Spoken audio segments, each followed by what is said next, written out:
Someone offers you a life-changing fortune. All you have to do is survive 30 days trapped 100 feet up in the air. Sounds like a simple test of endurance, right? Well, what if I told you the real challenge isn't the height or the wind or the rain? No, it's the person standing right next to you. This whole thing is a game, and it's designed to push human trust right to its breaking point. And we are talking about a serious prize here. $250,000. I mean, that's enough to get anyone through some tough times. But of course, there's a catch. A really brutal hidden twist that's designed to turn these partners into bitter rivals. So, what you have to understand is that this isn't just some survival show. Oh no, it is a carefully crafted psychological experiment. It's all about one thing: pitting cooperation against the incredibly powerful lure of, well, looking out for number one. And you know, the people behind this show, they didn't just cross their fingers and hope for some drama. No way. They engineered this whole thing right from the get-go. And they did it by picking two contestants who could not be more different when it comes to the one thing that matters most in this game: money. So in one corner, you've got Allison. She's a demolition worker, and for her, that prize money is absolutely life-altering. And then you've got her partner, Angus. He's a reality TV star who literally says that money has never made him happy. I mean, you can't make this up. They are polar opposites, and you just know this is going to set up a huge clash. Okay, and here it is, the brilliant and honestly kind of brutal twist. If one person decides to quit, the other person doesn't just get their half of the money. Nope, they get the whole shebang, the entire $250,000. All of a sudden, your partner isn't your teammate anymore, are they? They are the one and only thing standing between you and a massive fortune. So the first few days, man, they were just a physical beatdown. You have this platform that's just constantly swaying in the wind, rain is just soaking everything they own, and the nights, unbelievably cold. Their only real escape from all of it was this tiny little toilet shelter, which, forces a certain kind of closeness right from day one. But all that physical stuff, that was just the baseline. That was just the warm-up.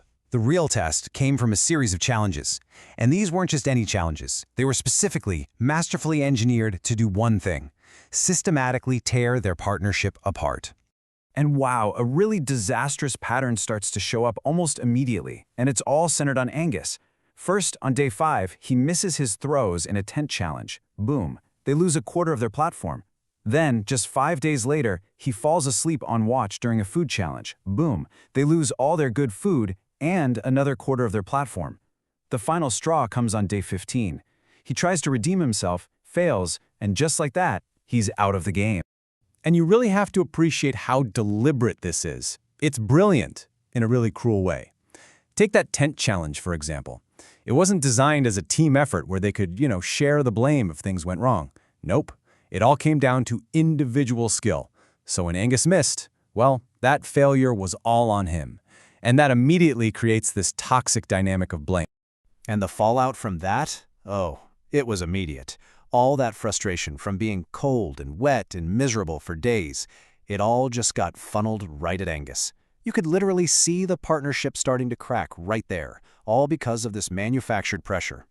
So after that second massive failure, losing all their premium food, Angus he's crushed. You can see it. He's not a partner anymore. He feels like a total liability. Not just to Allison, but to himself. And his apology, man, you can just hear how deep his despair is at this point. And that brings us to day 15. Angus gets one last shot to redeem himself on this super narrow balance beam. He steps out, and he falls. And just like that, it's over. The partnership is officially done. So, with Angus gone, the whole challenge just completely transforms. On the one hand, Allison has a clear shot at the entire prize pool all to herself. But on the other hand, she now has to face the next 15 days completely, utterly alone. And this chart, wow, this really shows you the real-world consequences of all those failed challenges. Because of the tasks Angus couldn't complete, Allison is starting her solo mission with half of her living space, her entire world, really, already gone.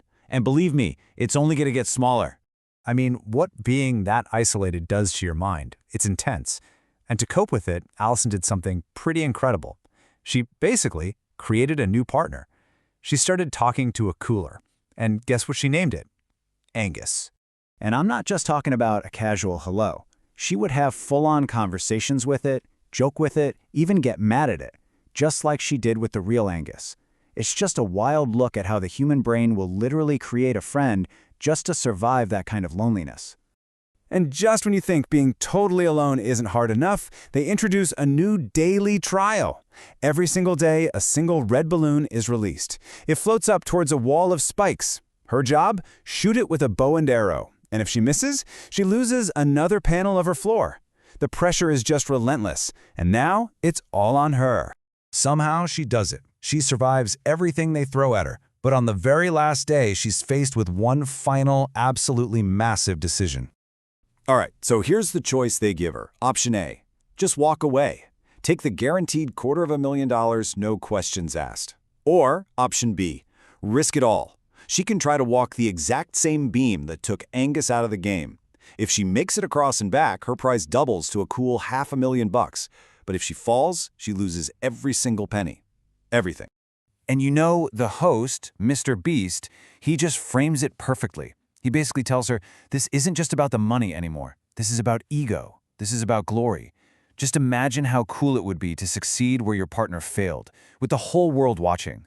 The temptation must have been absolutely off the charts. So, after what felt like forever, she makes the call. She took the $250,000. But wait, here's the ultimate kicker. After she's locked in the money, she decides to try the beam anyway, just for fun. And what happens? She falls. Instantly, her practical decision was proven to be the absolute right one. She said it herself. It's a huge sign to not let your ego get in the way because it almost got her. And really, that just leaves you with one fascinating question to think about. If you were in her shoes, faced with that choice, a guaranteed fortune versus the chance for an even bigger one, all wrapped up in ego and public glory, what would you have done?